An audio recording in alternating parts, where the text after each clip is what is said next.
자, 오늘은 야고보서 마지막 강해하는 날입니다. 야고보서는 성화에 대한 말씀이라고 그랬죠. 성화. 예수님을 만난 사람들, 구원받은 우리들이 어떻게 성화를 이루어 가야 되며 어떤 성화가 우리의 삶 속에, 현실 속에 이루어져야 되고 나타나야 되는가를 기록하고 있습니다.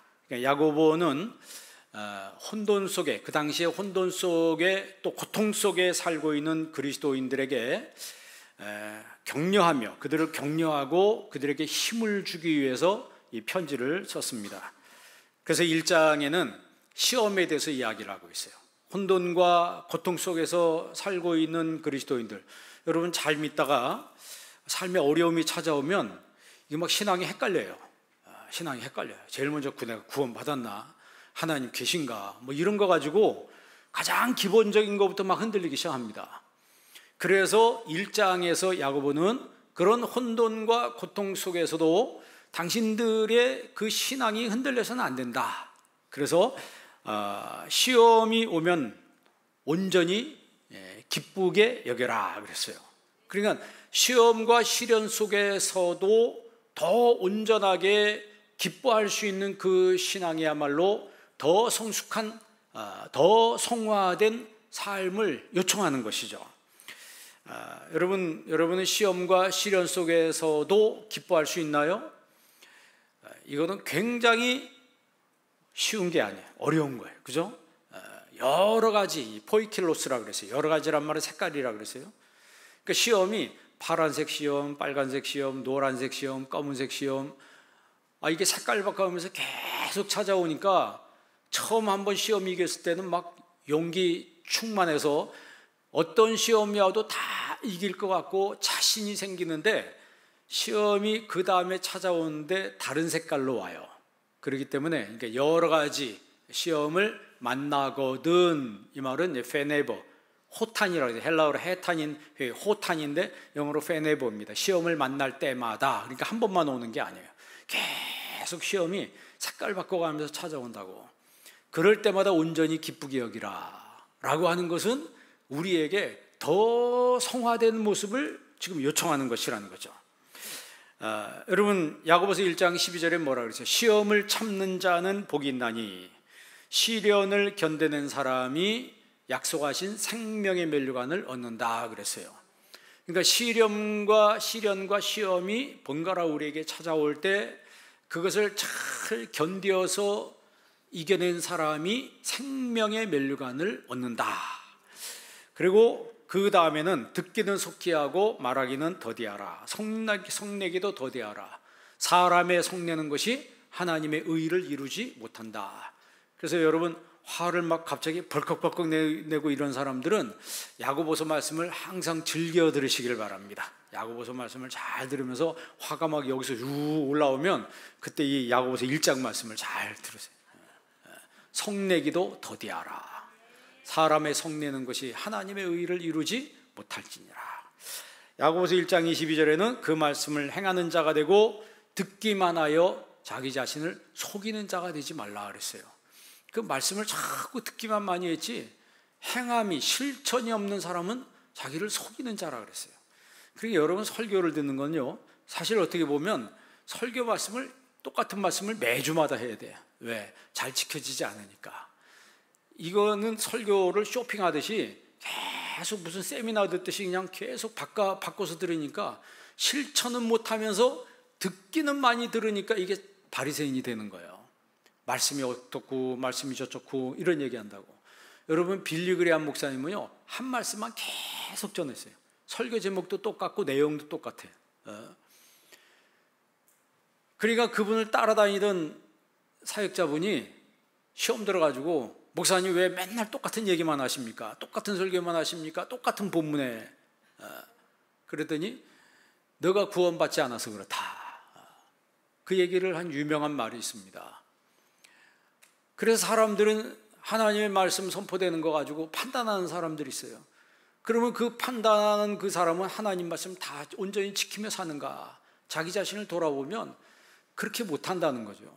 그렇게 못한다는 사람이 하나님의 말씀을 판단하는 것은 그거는 교만이라고 볼 수 있어요. 야고보서 2장에는 굉장히 중요한 말씀을 하는데, 하나님은 한 분이신 줄 믿느냐? 잘하는도다. 귀신들도 믿고 떠느니라 그랬어요. 그러니까 귀신들도 하나님의 존재를 안다는 거예요. 귀신들도 하나님의 존재를 아는데 나는 하나님의 존재를 아는가? 하나님을 믿는가? 여러분, 하나님을 믿으세요? 하나님 살아계신 거 믿으세요? 하나님 살아계신 거 믿어야 되는 거예요. 하나님은 허공에 여러분 존재하신 분이 아니시고, 하나님은 이 자리에 나와 함께 하시는 전능하신 하나님이라는 거야. 그러면서 이 야고보가 뭐라 그래요? 아, 허탄한 사람아, 행함이 없는 믿음이 헛것인 줄 알지 못하느냐? 헛것인 줄 알지 못하느냐? 그 헛것이라고 하는 것은 행함이 없다는 거죠. 우리 조상 아브라함이 이삭을 제단에 바칠 때 행함으로 의롭다함을 받은 것이 아니냐 그랬어요. 우리 조상 아브라함이 의롭다함 받은 것이, 야고보는 행함으로 의롭다함 받았다. 아니 근데 이 로마서에는 믿음으로 의롭다함 받았다라고 하잖아요. 그러면 이거 도대체 뭔가? 상치되는 건가? 그게 아니고 똑같은 거예요. 믿음으로 의롭다함을 받았다라고 하는 것에는 거기에 행위가 포함되어 있는 겁니다. 행위가 포함되어 있는 그 믿음이에요. 그거를 주님이 아시고 의롭다라고 인쳐주시는 것이지, 믿습니다 하는데 사실 믿지도 않으면서 실천도 못한 그런 믿음이라고 하는 것에는 의롭다고 인정받을 수가 없다라고 하는 거예요.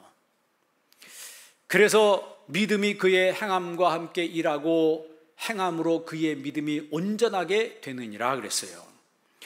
그러니까 이 하나님이 아브라함을 볼 때 뭐라고 얘기했어요? 너는 나의 벗이라 그랬잖아요. 야고보서도 2장 23절에 뭐라고 그랬어요?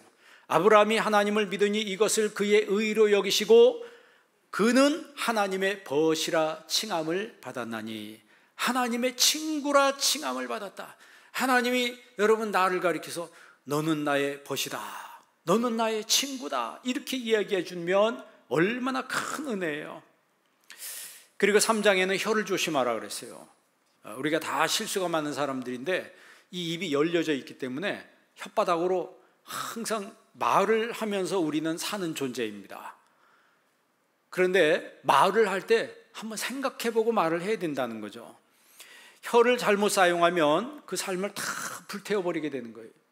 부부간에도 혀를 잘못 사용하면 혀 가지고 관계를 망치는, 이 가정을 망치고 자녀들에게 혀를 잘못 쓰면 그 자녀의 삶을 망치는 거예요. 그러나 혀를 잘 사용하면 자녀의 삶을 축복하고 내 이웃을 축복하고 내가 만난 사람을 축복하는 그런 아름다운 혀로 쓰임받아서 하나님께 영광 돌리고 인생도 풍성한 삶을 살게 되는 것입니다.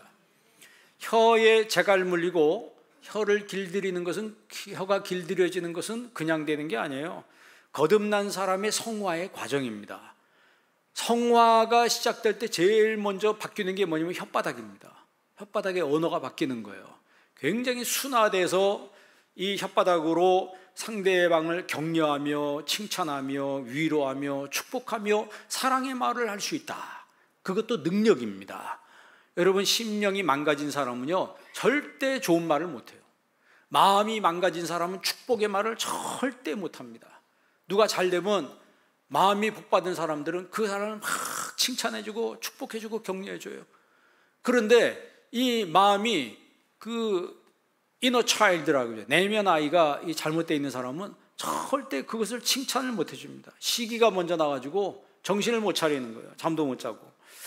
이 내면 아이라고 하는 말이 있는데, 이너 차일드라고 하는 것은 우리 내면 속에 가장 약하고 상처받기 쉬운 부분들이 있다는 거예요. 그리고 어덜트 에고라고 하는 게 있어요.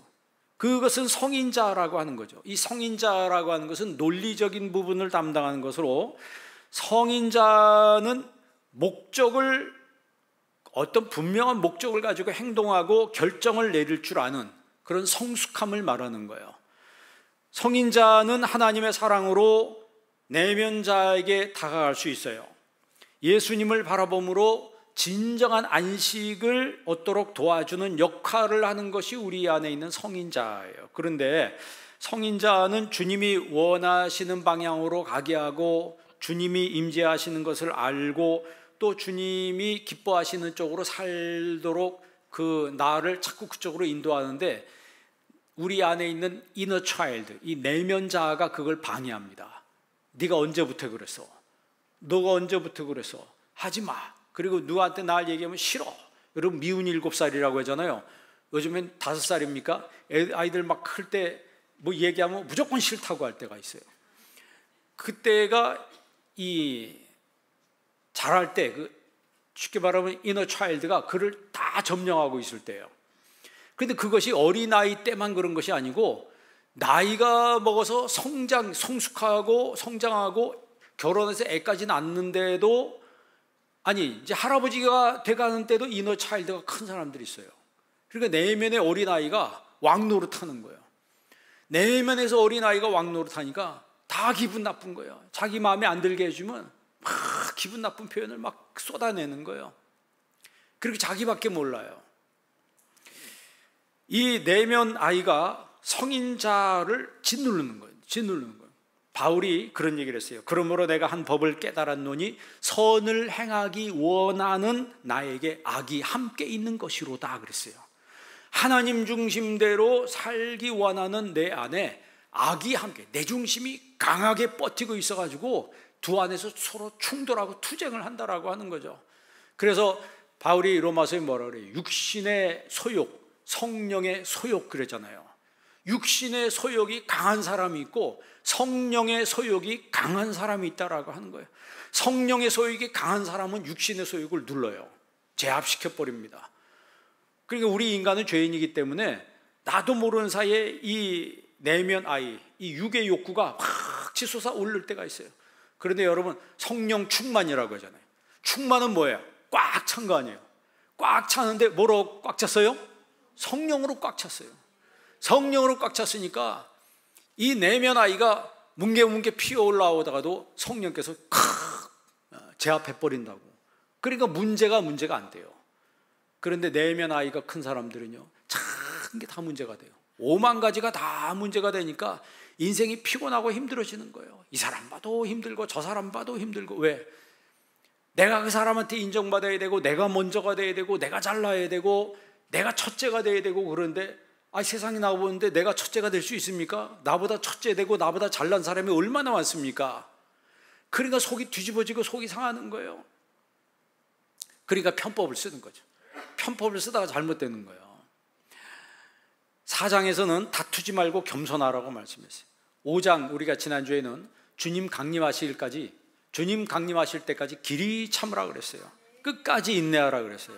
잘 인내하는 여러분 되시길 바랍니다. 오늘 본문 말씀은 기도의 열매에 대한 그런 말씀이에요. 오늘 읽은 말씀에는 다양한 부류의 사람들이 나오는데 거짓 맹세로 자기 자신을 망치는 사람, 병든 사람, 고난 나가는 사람, 미혹되어서 세상으로 나간 사람들, 이런 사람들이 있는데 이런 사람들도 기도하면은 회복된다는 거예요. 기도하면 회복된다. 여러분의 신앙이 바른 신앙으로 회복되기를 바랍니다. 병이 있는 분들은 여러분 병에서 회복되기를 바랍니다. 환경과 물질에서 회복되기를 바랍니다.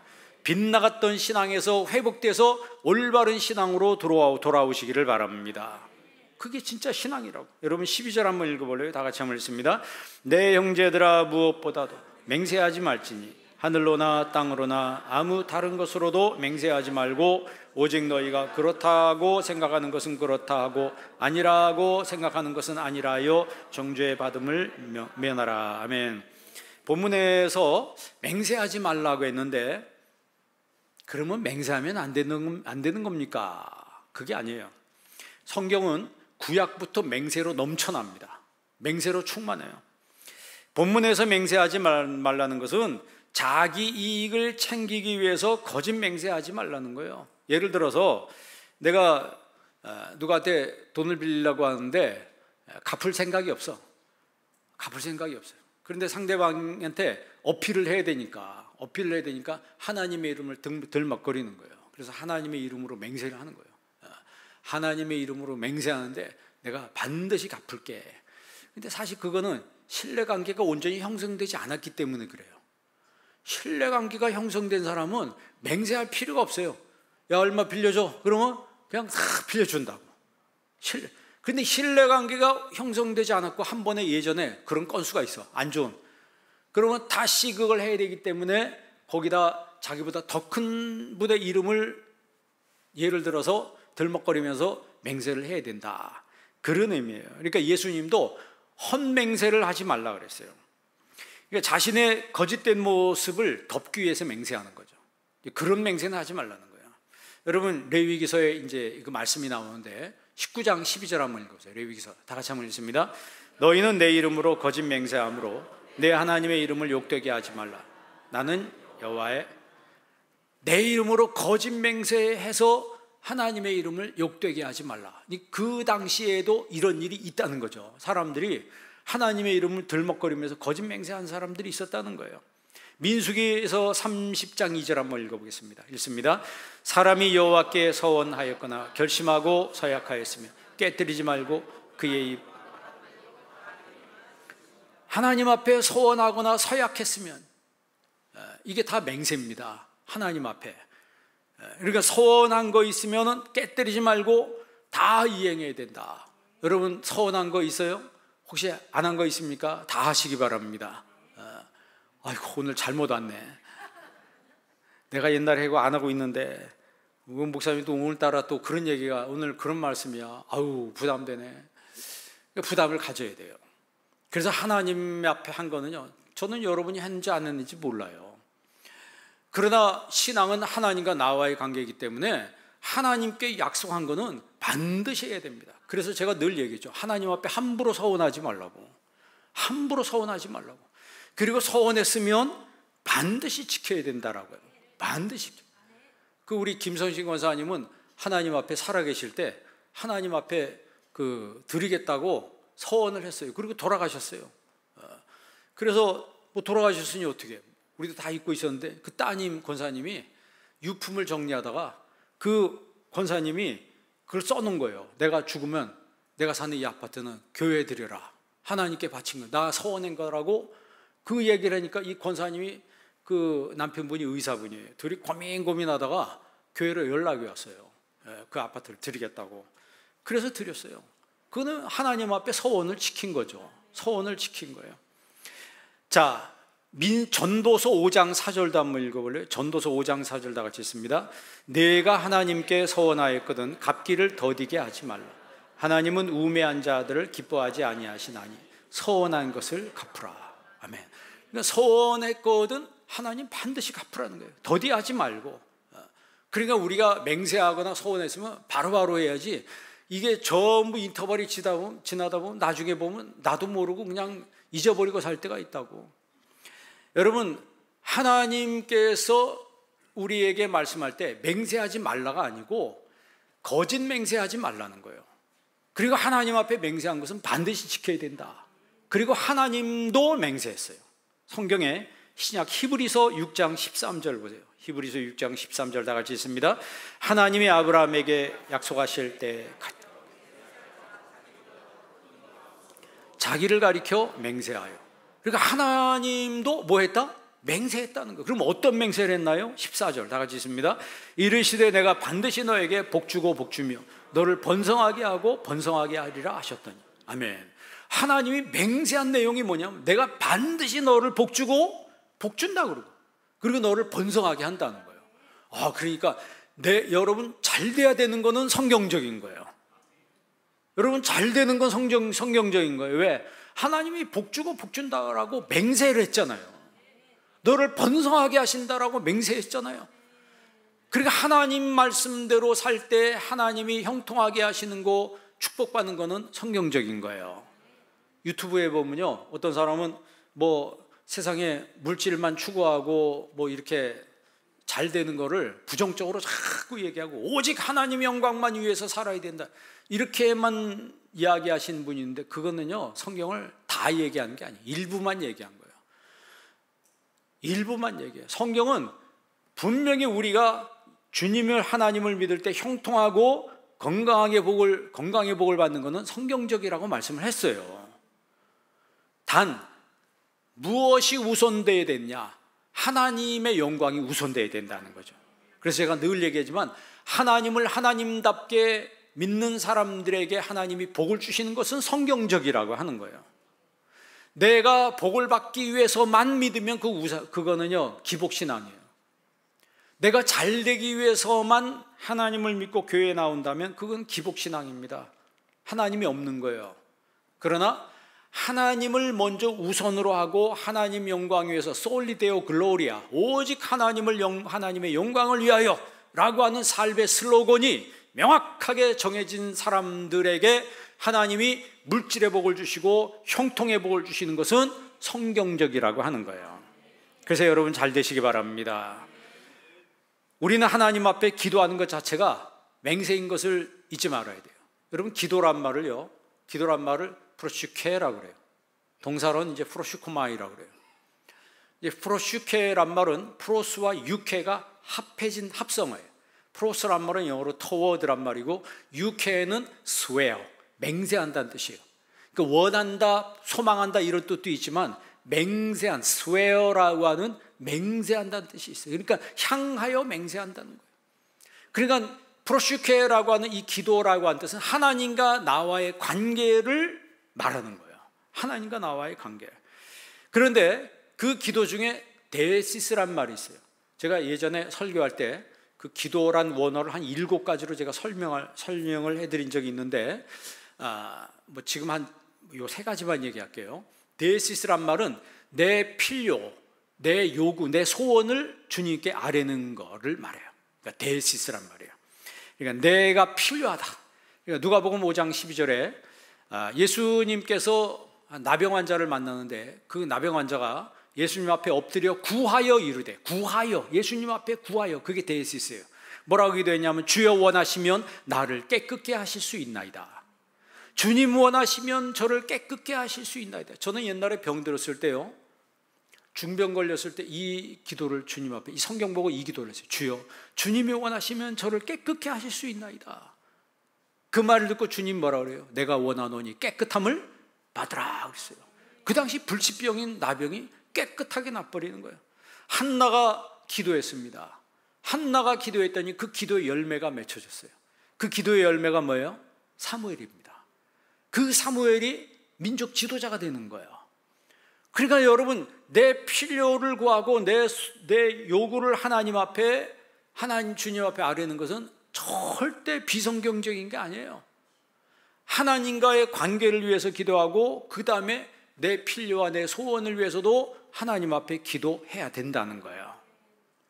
하나님이 우리를 로봇처럼 만들지 않았잖아요. 하나님이 다 알아서 해주는 게 아니고 내가 여러분 필요한 것을 기도하라고 했어요.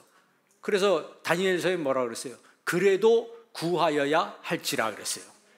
하나님이 약속했지만 그래도 기도해야 된다는 거예요. 그래도 기도해야 할지라 그랬어요. 그 다음에 3번째 엔툭시스라고 하는 기도였는데 그게 중보기도예요. 중보기도.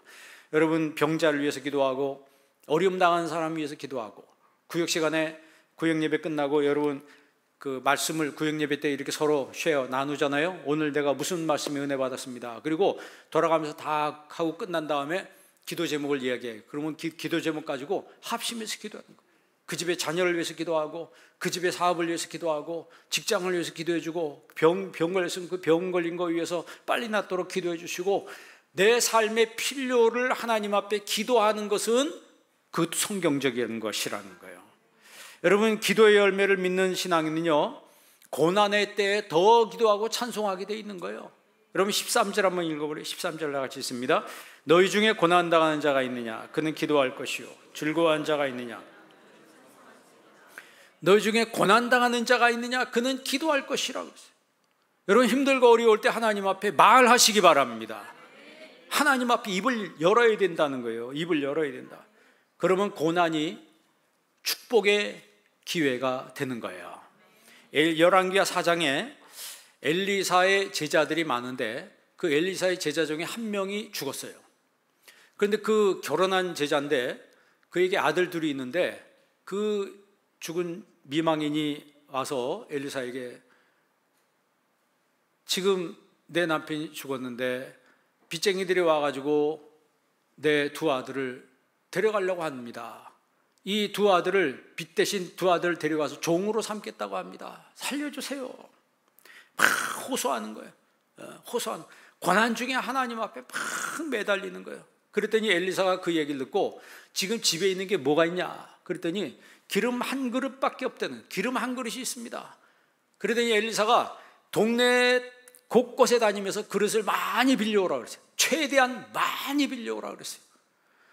그 그릇을 막 이 집 저 집 다니면서 다 빌려왔어요. 그 빌려와서 그 그릇에 엘리사가 기름을 담기 쏟기 시작했습니다. 그런데 기름이 계속 나와요. 그래서 다 빌려온 그릇에 기름이 꽉 찼어요. 엘리사가 말합니다. 이것을 팔아서 빚을 갚고 나머지는 내 자녀들과 생활하는 데 쓰라 그랬어요. 그러니까 여러분, 준비할 때 빌려도 좀 많이 빌리세요. 빚도 능력이라네, 누가. 대출도 능력이래요. 왜냐하면 세상 모든 게 다 주님의 거니까. 주님 것인, 이 성경을 보면서 우리는 지혜를 배워야 되는 거예요. 이게 정말 내가 이게 안 될까? 근데 안 되는 게 아니에요. 하나님이 역사하시면 되는 겁니다. 수넴 여인의 아들이 죽었을 때도 엘리사가 그 죽은 아이한테 엎드려가지고 입에다가 입 대고 눈에다 눈 대고 두 손을 딱 맞대니까 갑자기 아이가, 죽었던 아이가 살이 따뜻해져 오면서 살아나잖아요. 기도의 열매는, 치유의 열매는 하나님의 능력인 것을 믿어야 되는 거예요. 그러니까 무슨 얘기냐면 반드시 기도하면 열매가 있다는 거죠. 기도하면 열매가 있는 거예요. 열매, 여러분 열매를 따먹으면 얼마나 시원하고 좋습니까? 그것은 기도할 때 열매가 있다라고 하는 거죠. 여러분, 야고보서 5장 14절 한번 읽어볼래요? 야고보서 5장 14절 다 같이 있습니다. 너희 중에 병든 자가 있느냐? 그는 교회의 장로들을 청할 것이요 그들은 주의 이름으로 기름을 바르며 그를 위하여 기도할지니라. 아멘. 병든 자가 있느냐? 그는 교회의 장로들을 청할 것이요. 여기서 장로는 목사들을 말합니다. 성경에 나오는 장로는 다 목회자를 말하는 거예요. 그 지금의 그러면 평신도 장로는 뭘 의미하냐? 그는 지금의 평신도 장로는 1547년 루터의 종교개혁 이후에 생긴 거예요. 그래서 성경이 기록될 당시에 이 장로를 이제 프레스비테로스라고 하는데, 영어로 장로교회를 이제 프레스비테리언 처치라고 그래요. 이 프레스비테리언이라고 하는 것은 그 헬라어의 프레스비테로스에서 나온 말이에요. 감리교는 감독 정치라고 그래요. 에피스코포스라고 하는데, 에피스코파리를, 그러니까 이 감리교의 최고의 수장은 감독이에요. 장로교의 최고 수장은 이제 총회장이라고 말하는데, 이 감리교하고 장로교하고 이런 체제를 정하는 게 성경에 다 있는 이대로 되는 거예요. 그래서 너희가 병든 자가 있으면 장로들을 청하라, 목사님들을 초청해서 기도받으라 이 말이에요. 주의 이름으로 기름을 바르며 그를 위하여 기도할지니라 그랬어요.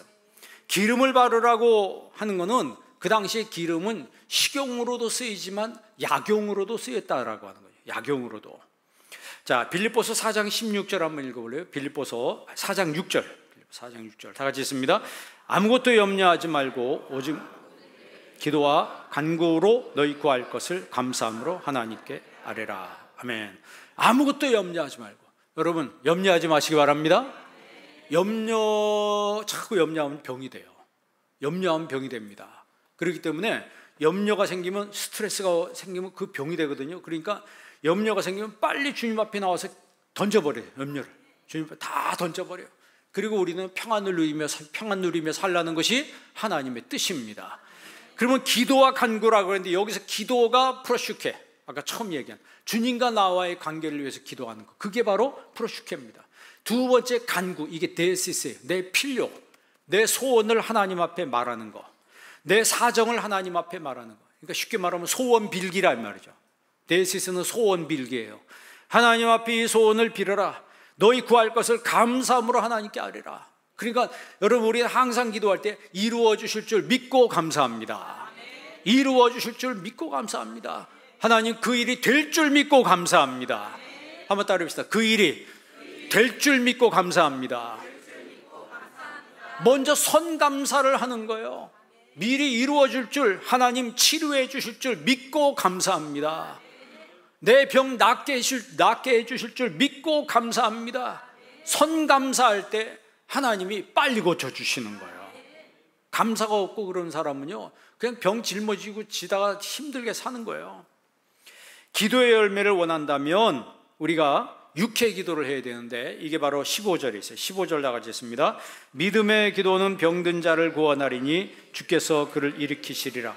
혹시 죄를 범하였을지라도 사하심을 받으리라. 아멘. 여기서 믿음의 기도라고 했을 때 이게 프로슈케가 아니에요. 육회라고 되어 있는데 성경에 딱 한번 여기만 나와 있는 거예요. 육회란 말은 아까 맹세라고 그랬죠. 맹세기도예요. 맹세기도. 하나님 앞에 맹세기도를 하는 자, 그런 사람은 하나님께서 빨리 낫게 하신다라고 하는 거예요. 이 기도를 육회, 아까 프로슈케에서 프로스는 향하라는 뜻이고 육회는 맹세라는 뜻이라고 했어요.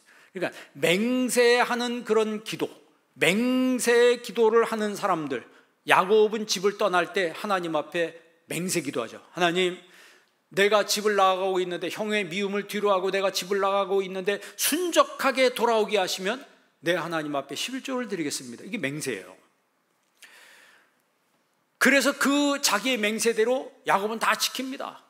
그래서 돌아올 때 거부가 돼서 돌아오잖아요. 거부가 돼서 돌아와요. 한나가 하나님 앞에 맹세 기도합니다. 하나님, 내게 자식을 주시면 하나님 앞에 드리겠습니다. 그게 맹세 기도예요. 육회 기도입니다. 그런데 하나님이 그 한나에게 사무엘을 주셨어요. 하나님 앞에 받은 그 사무엘을 하나님께 바쳤습니다. 그 사무엘이 민족 지도자가 되는 거죠. 국가 지도자가 되는 거예요. 여러분, 시편 41편 3절 한번 읽어볼래요? 다 같이 한번 읽습니다. 여호와께서 그를 병상에서 붙드시고 그가 누워있을 때마다 그의 병을 고쳐주시나이다. 아멘. 여호와께서 언제 붙드신다고요? 병상에서 붙드시고 그가 누워있을 때마다 그의 병을 고쳐주시나이다. 나를 치료하시고 나를 붙드시고 나를 고쳐주시는 하나님만 전폭적으로 의지하시길 바랍니다. 그분 앞에 기도할 때 내 영혼이 살아나는 거예요. 내 영혼이 살아날 때 몸도 살아나는 거예요. 몸도 살아나는 거예요. 12년 동안 혈루증 걸린 여인이, 고통받던 그 여인이 예수님 만나서 병에서 고침을, 치유함을 받았어요. 예수님 뭐라 그래요? 딸아, 내 믿음이 너를 구원하였으니 평안히 놓여 평안히 가라. 내 병에서 놓여 건강할지어다. 따라해봅시다. 내 병에서 놓여 건강할지어다. 예수님이 하신 말씀이에요.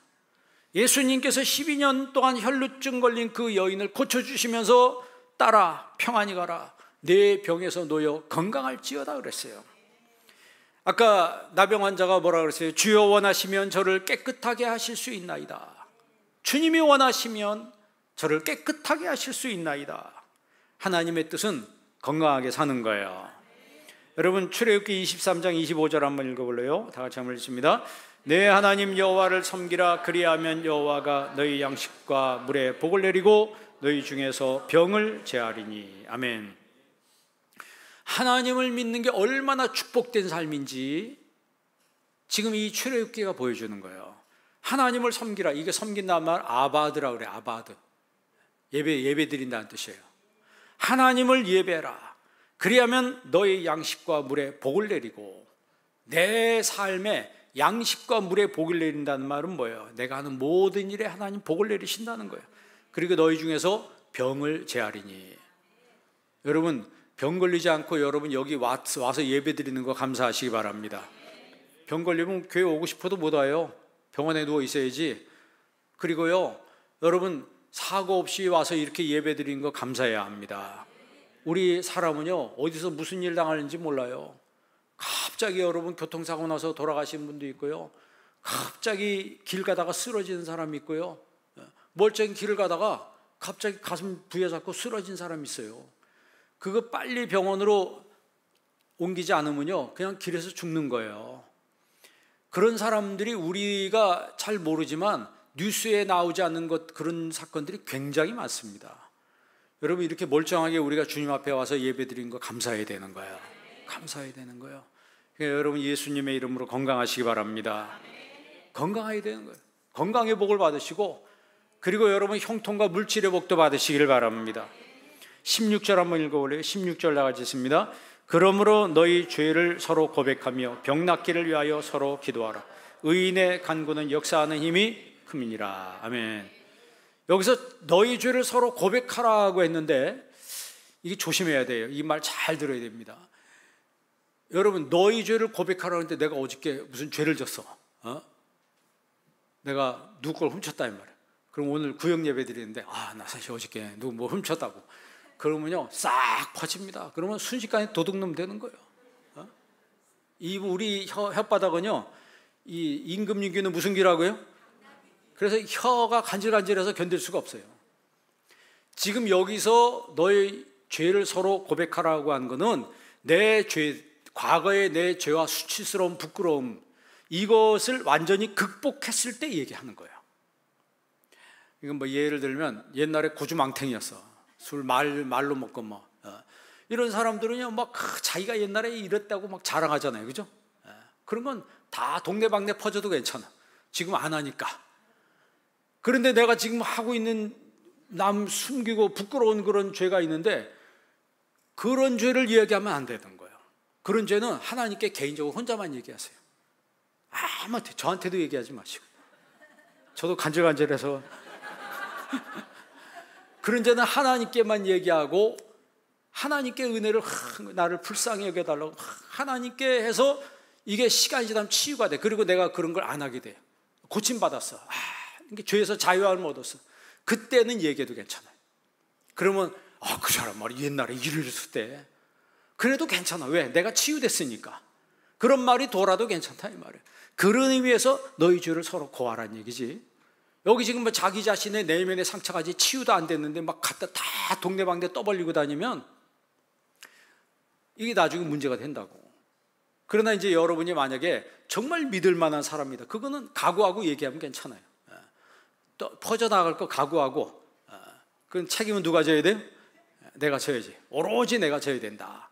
그러니까 여러분, 성경을 우리가 그래서 잘 봐야 돼요. 병 낫기를 위해서 서로 기도하라. 구역 예배 때 여러분 환자를 위해서 간절히 합심해서 기도하고 병 낫기를 위해서 기도하시기를 바랍니다. 안수 기도 받기 원하시는 분 모양실로 찾아와서 기도 받으세요. 베드로가 옥에 갇혔을 때 성도들이 베드로를 위해서 간절히 기도했어요. 간절히 기도했더니 하나님이 천사를 보내서 베드로를 거기서 꺼내오는데, 베드로가 자고 있는데, 감옥에서 자고 있는데 툭 치잖아요. 깜짝 놀랐어요. 베드로 일어나. 꿈인지 생시인지 몰랐다 그랬어요. 그래서 천사가 인도하는 대로 나오는데 감옥문이 막 척허덕 가는 데마다 다 열리던 거예요. 밖으로 나와서 비로소 그때 베드로가 깨달은 게 뭐야? 성경 말씀대로 하나님이 천사를 보내서 나를 살려주시는구나. 그때 베드로가 알은 거예요. 여러분, 의인의 간구는 역사하는 힘이 크다고 했어요. 기도하면 반드시 열매가 있습니다. 그 우리나라에 이번에 필리핀 가보니까 대우차들이 아직도 돌아다니더라고. 대우 여러분 티코부터 시작해서 대우 버스, 대우라고 써 있는 게 아직도 다녀요. 그 대우를 만든 분이 누구예요? 김우중 씨 아니에요? 그 김우중 씨의 모친이 정동감리교회 권사님이었어요. 그 어머니가 1960년대 초반에 청년 김우중이 일본의 지사로 주재원으로 파견되어 나가게 됐는데, 일본 가는 아들한테 어머니가 그랬대요. 야, 너 일본 가면 2가지는 꼭 지켜야 된다. 뭐예요, 어머니? 그랬더니 첫째는 주일 성수해야 된다. 2번째는 온전한 11조를 드려야 된다. 이게 하나님과의 언약이다. 그랬더니 이 김우중 씨가 네 어머니 명심하겠습니다 하고 일본에 가서 동경 한인교회에 다니는데 열심히 신앙생활했대요. 3년 동안 주재원으로 있었는데 다른 직원들이 주일날 놀러 가자고 해도 안 갔대요. 왜? 줄 성수하려고. 그래서 이제 3년 끝나고 다시 서울로 돌아오는데 그때 그 교회 목사님이 축복 기도를 해줬대요. 뭐라고 축복 기도했냐면, 거룩하신 하나님, 앞으로 이 김우중이 20년 내에 한국에서 제일 가는 부자가 되게 해주십시오. 이렇게 기도했대요. 그런데 이 김우중 씨가 기욱해가지고 대우그룹을 세우고 정말 그 목사님 축복 기도대로 20년이 못 돼서 재벌이 됐습니다. 재벌이 됐어요. 그런데 그 이후로 교회 안 나갔대요. 그 이후로 교회 안 나갔대요. 나중에 어떻게 됐습니까? 잘 나가던 대우그룹이 부도 나고 결국 도피 생활하다가 불행하게 인생만 끝나고 말았잖아요. 한때 크게 일궜던 그 대그룹이 역사의 뒤편으로 사라지는 건 순식간이라고 하는 거예요. 어떻게 보면 인생 무상이라는 얘기가 나오는데, 여러분, 내가 잘 나간다고 해서 잘 나가는 게 아니에요. 항상 예수 믿는 사람들은 미래를 볼 줄 알아야 돼요. 지금도 나를 책임져 주시는 하나님이 미래도 나를 책임져 주셔야 된다. 하나님이 책임져 주실 때만 잘 된다라고 하는 사실을 믿어야 된다는 거죠. 지금 조금 잘 된다고 내 능력, 내 머리 믿어도 돼? 이 성경에는 지혜가 없다고 이렇게 얘기해요. 여러분, 기도의 열매는 어떻게 나타나요? 5장 17절 한번 읽어보세요. 5장 17절 18절 다 같이 한번 읽습니다.